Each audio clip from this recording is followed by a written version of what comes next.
بسم الله الرحمن الرحيم نحمده ونصلي على رسوله الكريم اما بعد.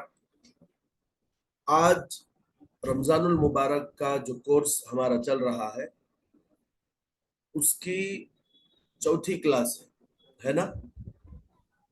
3 کلاسز اب تک کمپلیٹ ہو چکی تھی. پہلی کلاس میں کیا پڑھے تھے؟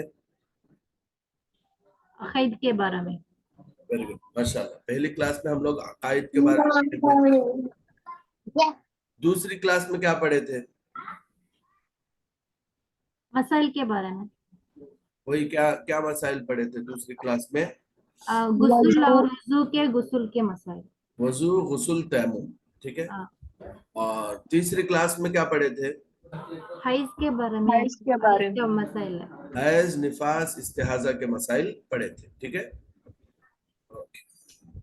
ابھی یہاں تک جو آپ لوگ پڑھ چکے ہیں نا، یہاں تک طہارت کے جو مسائل یعنی پاکی صفائی کے جو مسائل ہیں وہ کمپلیٹ ہو چکے.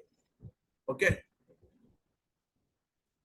پاکی صفائی کے جو مسائل ہیں وہ یہاں تک کمپلیٹ ہو چکے ہیں. اب آگے انشاءاللہ ہم لوگ بڑھ رہے ہیں عبادات کی طرف، جس میں اذان، اقامت، نماز، یہ سب چیزیں شامل ہیں. اذان اور اقامت اس کی ضرورت مردوں کو پڑتی ہے. اب چونکہ اس کورس میں مرد بھی ہیں اور عورتیں بھی ہیں تو اس لیے یہ بھی تھوڑا سرسری طور پر میں پڑھا دیتا ہوں. ٹھیک ہے. اور اس کا نالج تو ہر کسی کو ہونا ضروری ہے. ہماری خواتین، ہماری عورتیں سالوں سے اذان سنتے ہوئے آ رہے ہیں تو ان کے گھروں تک مائک سے مساجد کی اذانیں سنائی دیتی ہیں، لیکن یہ اذان کا کیا مطلب ہے یہ ہم لوگوں کو معلوم نہیں ہے. تو اس کے لیے یہ بھی ہمارے سلیبس میں شامل ہے، اس لیے کہ یہ بھی اسلام کی ایک بنیادی چیز ہے اور ایک بیسک چیز ہے. چلیے، اذان اور اقامت. اذان کہتے ہیں جو ہم لوگ مائک میں سنتے ہیں، یعنی نماز کا جب وقت ہوتا ہے تو مسجدوں میں لاؤڈ سپیکر کے ذریعے سے جو اللہ اکبر بول کر اذان دی جاتی ہے اس کو اذان کہتے ہیں. اور اقامت کسے کہتے ہیں؟ اقامت کہتے ہیں کہ جب مسجد میں جماعت کھڑی ہوتی ہے، یعنی سب لوگ جماعت کے ساتھ، مرد حضرات جماعت کے ساتھ جب نماز پڑھتے ہیں تو مؤذن جماعت کھڑی ہو رہی ہے بول کر بتانے کے لیے جو کلمات پڑھتا ہے، اذان کے کلمات ہی سملر ہے اس کے بھی، بس ایک جگہ تھوڑا چینجز ہے. اس کے وہ جو کلمات پڑھتا ہے اس کو اقامت کہتے ہیں. چلیے فرفر دیکھ لے کر آگے بڑھ جائیں. دیکھیں، اذان اور اقامت. اذان کے کلمات اور ان کا ترجمہ، یعنی اذان میں جو کلمات کہے جاتے ہیں وہ کلمات اور ان کا ٹرانسلیشن. اللہ اکبر، اللہ اکبر، اللہ سب سے بڑا ہے، اللہ سب سے بڑا ہے. اللہ اکبر، اللہ اکبر، اللہ سب سے بڑا ہے، اللہ سب سے بڑا ہے. اشہد ان لا الہ الا اللہ، میں گواہی دیتا ہوں کہ اللہ کے سوا کوئی معبود نہیں، یعنی کوئی عبادت کے لائق نہیں.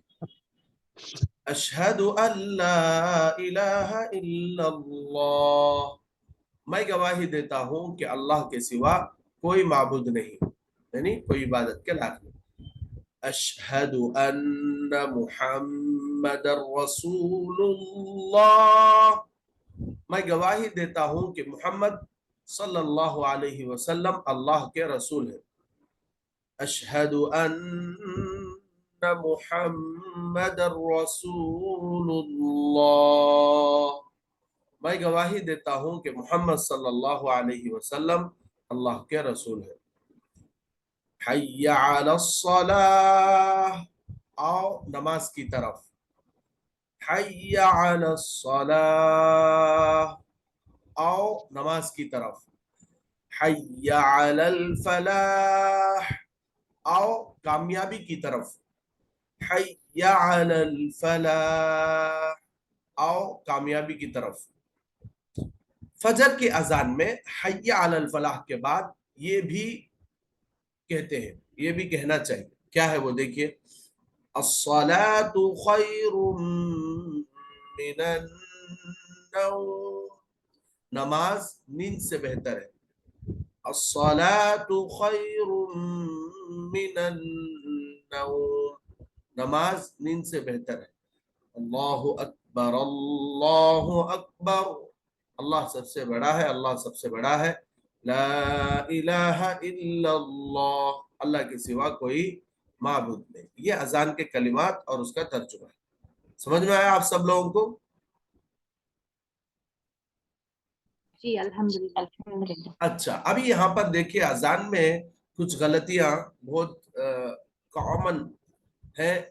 وہ کیا ہے بولے تو اشہد اللہ الہ الا اللہ بولتے رہتے, اشہد اللہ بولتے رہتے. یہ اشہد اللہ نہیں ہے, اشہد ان لا الہ الا اللہ. اشہد ہے, ٹھیک ہے. یہ اشہد بولتے رہتے. اکثر آپ سنو اذان ہندوستان کی خاص کر جو اذانیں ہیں وہ بہت خراب ہے. کیوں؟ اس لیے کہ جو مساجد کے ذمہ دار ہیں, اللہ تعالیٰ جو ان کو مسجدوں کی ذمہ داری دیا ہے, وہ لوگ اس سلسلے میں بہت زیادہ غفلت میں ہیں. وہ لوگ یہ نہیں دیکھتے کہ اذان یہ کوئی معمولی چیز نہیں ہے, اس کا بہت بڑا امپیکٹ ہے. تو اچھے مؤذن کو رکھنا چاہیے. تو ہمارے سوسائٹی میں, ہمارے سماج میں کیا ہے بولے تو سستے مؤذن کو دیکھا جاتا ہے. اکثر جو مؤذن ہمارے مساجد میں اذان دیتے ہیں ان کی تنخواہ 3,000 5,000 6,000 8,000 پہ آ کے مر جاتی ہے, ختم ہو جاتی ہے. ظاہر سی بات ہے کہ 5,000 3,000 2,000 میں آپ کو ایسی اذان دینے والے ہی ملیں گے جو اشہد اللہ الہ الا اللہ کو اشہد اللہ الہ الا اللہ ہی کہیں گے. اس لیے کہ آپ جو افرڈ کر رہے ہیں نا وہ اتنا ہی کر رہے ہیں, تو اس کے حساب سے ہی بندہ ملے گا. اصل میں مؤذن جو ذمہ داری ہے مؤذن کی, وہ کوئی معمولی ذمہ داری نہیں, بہت بڑی ذمہ داری ہے. اس کے لیے اچھی تنخواہ بھی دینی چاہیے اور اچھی اذان دینے والے کو بھی رکھنا چاہیے. اس لیے کہ جب اذان ہمارے کانوں میں پڑے تو دل کو ایک سکون ملے. ابھی ہندوستان میں ہم لوگ دیکھ رہے کہ ہر جگہ لاؤڈ سپیکر پہ اذان بند کرانے کی بات چل رہی. کیوں؟ اذانیں ہی اتنی خطرناک ہے. ہمارے مائکوں پہ جو اذانیں ان لوگوں کو سنائی دے رہی نا, وہ اذانوں سے وہ لوگ تنگ آ گئے.